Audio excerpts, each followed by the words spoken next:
সুকান্ত ভট্টাচার্যের লেখা কবিতা ছাড়পত্র।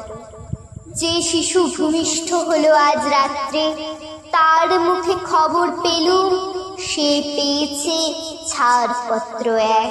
নতুন বিশ্বের দ্বারে তাই ব্যক্ত করে অধিকার, জন্মমাত্র সুতীব্র চিৎকারে।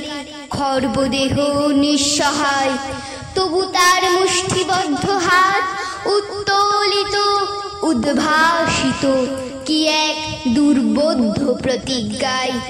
সে ভাষা বোঝে না কেউ, কেউ হাসে, কেউ বা করে মৃদু তিরস্কার। আমি কিন্তু মনে মনে বুঝেছি সে ভাষা।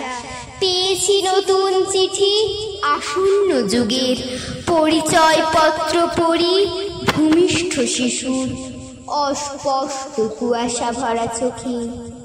এসেছে নতুন শিশু, তাকে ছেড়ে দিতে হবে স্থান। জীর্ণ পৃথিবীতে ব্যর্থ মৃত আর ধ্বংসস্তূপ পিঠে চলে যেতে হবে আমাদের।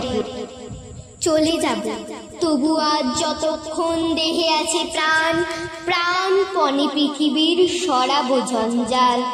এ বিশ্বকে শিশুর বাসযোগ্য করে যাব আমি। নবজাতকের কাছে এ আমার দৃঢ় অঙ্গীকার। অবশেষে সব কাজ সেরে আমার দেহের রক্তে নতুন শিশুকে করে যাব আশীর্বাদ। তারপর হব ইতিহাস। নমস্কার।